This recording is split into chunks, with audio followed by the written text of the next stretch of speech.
तो दोस्तों आज के इस वीडियो में हम लोग एक पोएम को डिस्कस करेंगे, ओ कैप्टन माय कैप्टन, जो वाल्ट विटमैन के द्वारा लिखा गया यह पोएम है। अब इसको 1865 में इस पोएम को लिखा गया था और 1865 में ही पब्लिश हुआ था।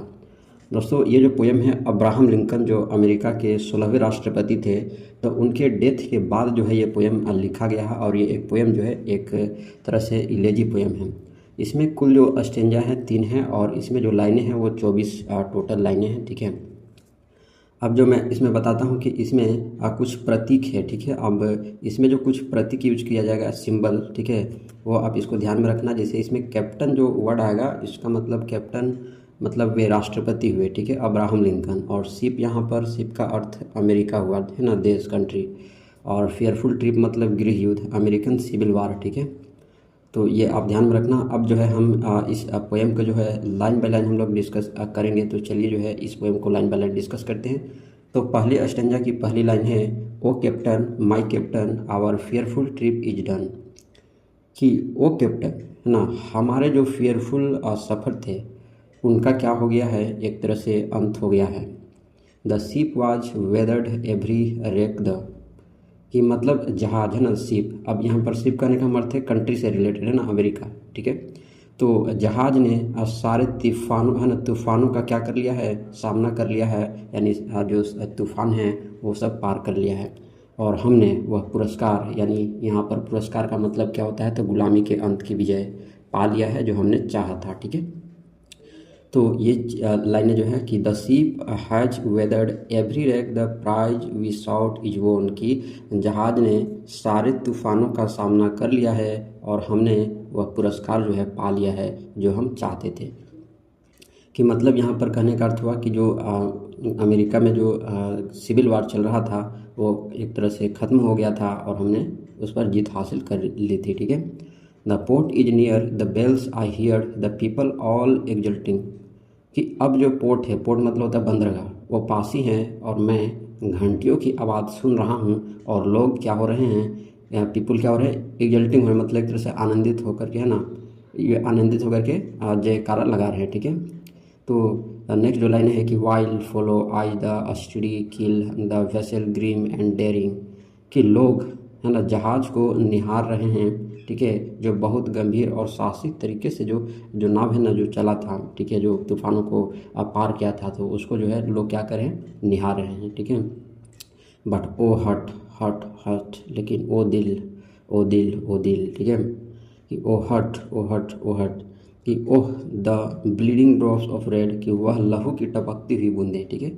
कि oh the bloody drops of red, कि वह लहू की टपकती हुई बूंदें। Where on the deck my captain lies, जहाँ डेक, डेक यहाँ पर जहाज के तल, ठीक ना, पर मेरा कप्तान पड़ा है। ठीक है, फॉलन कोल्ड एंड डेड, गिरा हुआ, ठंडा और मृत है। ठीक है, तो ये पहली स्टेंजा है। पहले स्टेंजा का ये जो है मैंने लाइन बाय लाइन समझाने का प्रयास किया है। ठीक है, आई होप आपको समझ में आया होगा। अब जो है हम लोग सेकेंड स्टेंजा की तरफ बढ़ते हैं। ठीक है, लेकिन अब मैं फर्स्ट स्टेंजा का मतलब समझा देता हूँ कि यहाँ पर जो जहाज़ है, ठीक है, शिप, वो अपनी मंजिल, ठीक है, तक पहुँच चुका है, लेकिन कप्तान यानी यहाँ पर लिंकन अब जीवित नहीं है।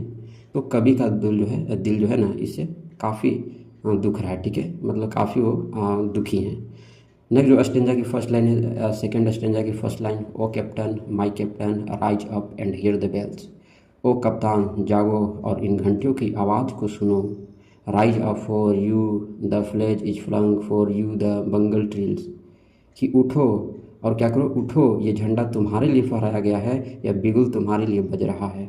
सो कप्तान को क्या करें, उठने के लिए कह रहे हैं। ठीक है, लेकिन कप्तान तो उठ नहीं सकते क्योंकि वो डेड हो चुके हैं। ठीक है, नेक्स्ट जो लाइन है कि for you bouquets and ribboned wreaths for you the shores crowding, कि तुम्हारे लिए फूलों की माला और भीड़ जमा है, तट पर लोग इकट्ठा हैं, कैप्टन प्लीज उठ जाओ। ठीक है, नेक्स्ट जो लाइन है कि for you they call the swaying mass their eager faces turning, कि तुम्हारे लिए ही सब पुकार रहे हैं, उनके चेहरे तुम्हारे एक झलक को देखने के लिए क्या हो रहे, तरस रहे हैं। हेयर कैप्टन से डियर फादर, यहाँ आओ कप्तान, मेरे प्यारे पिता। ठीक है, नेक्स्ट जो लाइन है कि this arm beneath you head, ये मेरी बाँह तुम्हारे सिर के नीचे है। It is some dream that on the deck, क्या ये कोई सपना है डेक पर। ठीक है। नेक्स्ट जो लाइन है कि you have fallen cold and dead, तुम गिरे पड़े हो, ठंडे हो, मृत हो। तो यहाँ पर जो है यहाँ सेकेंड स्टेंजा भी ख़त्म होता है। तो कभी यहाँ पर जो है एक होप की तरह है ना, एक आशा की तरह आशा करते हैं कि यह सब बस एक जो है दुख है, ठीक है, दुख का स्वप्न है, लेकिन सच्चाई यह है कि कप्तान यानी लिंकन जो है अब जीवित नहीं है, ठीक है। नेक्स्ट स्टेंजा थर्ड की first line, my captain does not answer his lips और पेल एंड स्टील, कि मेरा कप्तान उत्तर नहीं देता, उसके होंठ सफ़ेद और शांत हैं। कप्तान मेरा उत्तर नहीं देता, मेरे प्रश्नों का उत्तर नहीं दे रहे हैं कप्तान, ठीक ना। नेक्स्ट जो लाइन है कि my father does not feel my arm, he has no pulse nor will, कि मेरे पिता, ठीक है, मेरे पिता मेरी बाँह नहीं महसूस कर रहे हैं, उनके शरीर में न धड़कन है न इच्छा। The ship is anchored safe and sound, its voyage closed and done, कि जहाज़ अब सुरक्षित रूप से लंगर डाल चुका है, उसका सफ़र अब क्या हो गया है, समाप्त हो गया है, ठीक है। From a fearful trip the victor ship comes in with object won, कि भयानक यात्रा से, है ना, कि भयानक यात्रा से, फ्रॉम fearful ट्रिप भयानक यात्रा से, the victor ship comes in with object won, कि विजयी जहाज लौट आया है, लक्ष्य क्या कर चुका है, प्राप्त कर चुका है। Exult O shores and ring O bells, कि खुश हो जाओ ओह तटों और बजो ओह घंटियों, ठीक है, कि खुश हो जा। But I with mournful dead, है ना, ट्रेड, लेकिन मैं, है ना, लेकिन मैं शोक में डूबा हुआ हूँ। Walk the deck my captain lies, कि उस डेक पर चल रहा हूँ जहाँ मेरा कप्तान क्या है, लेटा हुआ है। फॉलन कोल्ड एंड डेड, जो गिरा पड़ा है, ठंडा है ना, मृत है, कोल्ड है। तो ये स्टेंजा भी जो है ख़त्म होती है, ठीक है। तो आई होप आपको ये जो पोएम है बहुत ही अच्छे से समझ में आ गया होगा। ये पोएम मैंने बताया कि एक इलेजी पोएम है, और ये पोएम जो है अब्राहम लिंकन की मृत्यु के बाद जो है ना इस पोएम को लिखा गया था वाल्ट विटमैन के द्वारा, ठीक है।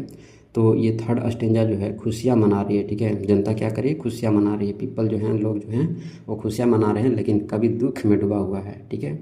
अब क्यों दुख में डूबे हुए हैं, क्योंकि उनका जो नायक है, जो हीरो है, कैप्टन जो है, राष्ट्रपिता अब क्या हैं, जीवित नहीं हैं, इसीलिए जो है कभी क्या हैं, दुखी हैं, लेकिन जनता क्या कर रहे हैं, खुशी मना रहे हैं, ठीक है।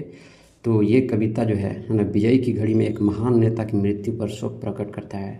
यह उत्सव शोक और दोनों, है ना, दोनों उत्सव और शोक, ठीक है, फेस्टिवल और जो है दुखनेस इलेजी जो है, दोनों भावनाओं को एक साथ जो है व्यक्त करती है ये पोएम, ठीक है।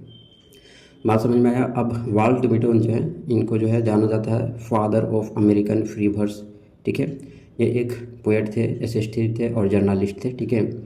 अब जो है इनकी एक प्रसिद्ध जो है वर्क है लिव्स ऑफ ग्रास, जो 1855 में, ठीक है, तो ये पब्लिश हुई थी ये पोएम, ठीक है। तो ये बात आपको समझ में आ गया, मैंने इसको लाइन बाय लाइन समझाने का प्रयास किया है। आई होप आपको ये समझ में आया होगा। तो मिलते हैं हम लोग नेक्स्ट वीडियो में।